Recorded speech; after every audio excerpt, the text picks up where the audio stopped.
Hi,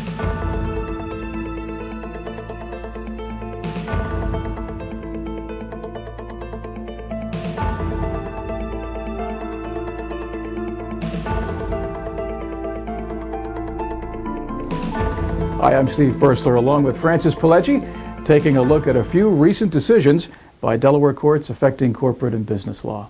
Francis is member in charge of Eckert Seamans' Wilmington, Delaware office, where he practices corporate and commercial law and writes the award-winning Delaware Corporate and Commercial Litigation blog at DelawareLitigation.com. Francis, nice to see you. Welcome. Good morning, Steve. Joining us also is Kevin Brady of Connolly, Bove, Lodge & Hutz, where he's litigation partner and chair of the firm's business law group and its information security, electronic discovery, and records management group. Francis, it's been a busy and eventful 2011 in the Delaware Court of Chancery. A number of important and influential decisions came down in 2011. I'd like to ask you and Kevin about your choices for the top case or issue for 2011. And starting with you, what would be your pick for the year's most important case? Well, it's difficult to pick just one, but if I had to pick just one, I'd pick the recent Southern Peru Copper litigation, and that was a 100-page decision, and it had a few very important topics in it, and if I had to pick one, that would be my choice. How'd that come about? What was it about? That was probably the largest judgment that most people ever remember being entered in the Chancery Court, a $1.2 billion for the billion-dollar judgment. That's big, with a B. Was entered for a breach of fiduciary duty case, and because it was 100 pages, there are a lot of details, but I can just give you the key components of it. Yeah, would you please? Just a couple of them. It involved Southern Peru Copper is a publicly listed company, and the majority shareholder was a Mexican company, and the majority shareholder wanted Southern Peru to buy a mining company that the majority shareholder owned, and they proposed that the Southern Peru entity exchange shares in the value of $3 billion with a B. $3 billion they wanted the company to buy this other mining interest that it had.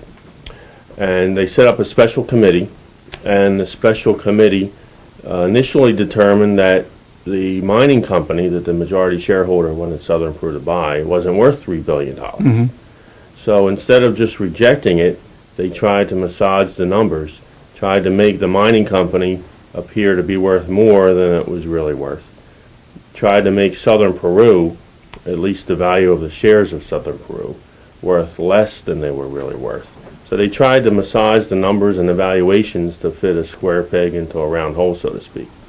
And the bottom line was that the court saw right through it, and because I realize we don't have a lot of time to go through all the details, the bottom line was that the court determined that they paid too much, approximately $1.2 billion too much. And that was a breach, among other things. It was a breach of fiduciary duty in a very basic sense for a company to pay more for an asset than the asset was really worth. So what impact might this have on a broader scale? Well, one of the lessons I think that can be learned from this is the workings of the special committee. The special committee was made up of independent directors, and although there were some questions about one of them, nobody questioned the independence, for the most part, of the directors. But the problem with the special committee that was set up to deal with this transaction was, among other things, the scope of the committee's charge was limited. Instead of examining other possible deals, their scope of engagement, so to speak, was limited to just this one specific deal. And once they realized that the deal wasn't fair, they didn't do anything about it. Although they massaged the details a little bit, they didn't just reject it out of hand and say, no, this is not fair for the company. Kevin, turning to you, what would you say was the top case or issue to come out of the Delaware Court of Chancery in 2011?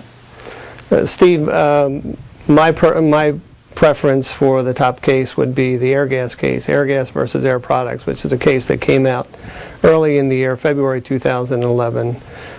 It was sort of a classic battle for corporate control of Airgas It ended up with the Chancellor issuing a 153-page opinion with 514 footnotes where he upheld the validity of the Airgas poison pill or the rights program as an anti-takeover device where Airgas was faced with a hostile tender offer from Air Products and found that the price was inadequate. I could go through a little bit of the background. Obviously, it's difficult to summarize 153 pages and 514 footnotes in a brief period of time. But basically, what started out was Air Products was interested in buying Airgas. Air Products was a shareholder of Airgas and had made a number of non-public offers to buy it at around $60 a share. Airgas rejected that. The price was too low, so Air Products made a tender offer, a public tender offer, and for $60 a share in the early part of 2010. And Airgas had a couple of anti-takeover defenses. One of them was a staggered board of directors, and another one was, as I mentioned, the shareholder rights plan or the poison pill. Soon after the tender offer was launched, Air Products also launched a proxy contest where it nominated 3 members for the Airgas board of directors so that it could put more of its, what it termed independent people, taking a fresh look at this case on its board. And so in the annual meeting in September, they went from 9 board members to 10, and Air Products added 3 board members. And then it was then after the annual meeting, Airgas came out and announced that the then price that Air Products was offering, which was $68.50 a share, was inadequate, and that Airgas thought that it was worth at least over $70 and possibly $78 a share. So Air Products responded and said, okay, we're going to give you $70 as our best and final offer. And Airgas rejected that, and then it went to the courts. And in sort of a classic takeover battle from the 80s and the 90s, there was a very long trial and sort of a knockdown, drag-out fight on both sides. And in the end, the court said that it wouldn't force Airgas to redeem the pill. And there's a section in here in talking about the standard that the court looked at, and I'll read this as a quote. It said, because of the omnipresent specter of entrenchment in takeover situations, it is well settled that when a poison pill is being maintained as a defensive measure and the board is faced with a request to redeem the rights pill plan, the UNICAL standard of enhanced judicial scrutiny applies. And under UNICAL, to justify its defensive measures, the target board must show that it had a reasonable grounds for believing a danger to corporate policy and effectiveness existed, meaning that the board had to find a legally cognizable threat, and that any board action taken in response to the threat was reasonable in relation to the threat posed. So under the first hurdle of UNICAL, the court had to look at whether the investigation was reasonable and it proceeded in good faith. And there was really never any question about that because the number of independent directors on the Airgas board was significant. So the question became, what's the threat? And the court focused on what Airgas claimed was an inadequate price. And I'll read another quote. It said, well, is inadequate price enough of a threat? And the court said that the Delaware Supreme Court had defined substantive coercion as the risk that Airgas stockholders might accept Air Products' inadequate offer because of ignorance or mistaken belief regarding the board's assessment of the long-term value of the Airgas stock.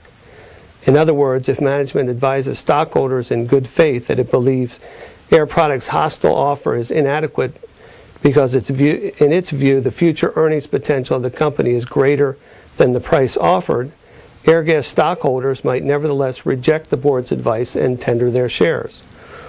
So under the first prong of UNICAL, the Airgas had satisfied that. It then turned to the second prong, which is really a proportionality, a reasonableness response. And the question was whether Airgas' response was preclusive or coercive. And the court said no, that Airgas still had some options. It could wage a successful proxy contest and gain control of the Airgas board. And it mentioned in particular it could call a special meeting and remove the entire board with a supermajority vote of 67%, or it could wait until the 2011 annual meeting and elect another slate of its nominees. So in looking at the range of reasonableness and in particular the response for Airgas, the question was whether or not it was reasonable in context. And I think really the tipping point here was the fact that Air Products had gone out and made a tactical decision in their proxy contest to want to put 3 of its designees on the Airgas board. And they said these are independent people, they'll take a fresh look. And Air Products campaigned for these 3 people. And when they were put on the board, they acted almost as an independent committee. They hired their own lawyers, they hired their own bankers, they reviewed all of the financial information, and they actually became one of the more vocal advocates on the Airgas board that the $70 per share was inadequate. So in the end, I think the court was really persuaded by that independent review, and in the end said that Air Products hadn't carried its burden, and therefore didn't force Airgas to redeem its poison pill. There was a lot of attention paid to this case while the proceedings were ongoing. In fact, you attended some of those proceedings. What struck you most about what was occurring at the time? Well, I mean, as I mentioned, I think this was a classic battle. We hadn't seen a takeover battle like this in Delaware for a long time, and a lot of the case law that really shaped the decision in this came from the corporate battles in the 80s.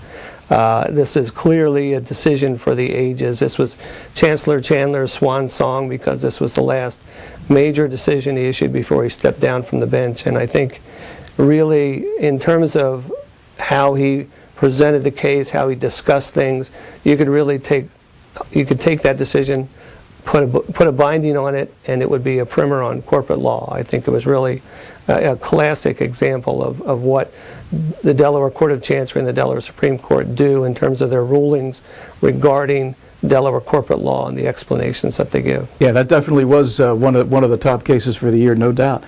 And as we turn the calendar over to 2012, Francis, do you have any sense of the types of issues that may be bubbling up that practitioners maybe should be paying attention to that we may see in the coming year? Well, it's hard to predict with any certainty, but if I had to guess, I know a lot of academics are talking about the proxy access rules, and that's been a hot topic for a while, and that's likely to generate more activity in 2012. And there are also just a steady stream of lawsuits that are challenging deals on various issues, whether it's disclosure, whether, like the Southern Peru case, it's the special committee's work, or in some cases just the basic Revlon claim, which is that they didn't get a high enough price for the sale of a company. And I think that although it's being challenged, as we've discussed in past programs, I think that there's a likelihood that there'll be more use of the confidential arbitration procedures that the Chancery Court has. And you and Kevin will definitely be writing about those, no doubt, as the year goes on the blog. People can read about the Airgas case, the Southern Peru Copper cases that we've discussed today, and many other issues as well, both on the LexisNexis corporate and securities law community and the Delaware corporate and commercial litigation blog, which people can find at DelawareLitigation.com. Our thanks to Kevin Brady of Connolly, Bove, Lodge & Hutz for his insights today. And Francis, I thank you as well for your time and your assistance. Thank you, Steve. I'm Steve Bursler. Thank you very much for watching.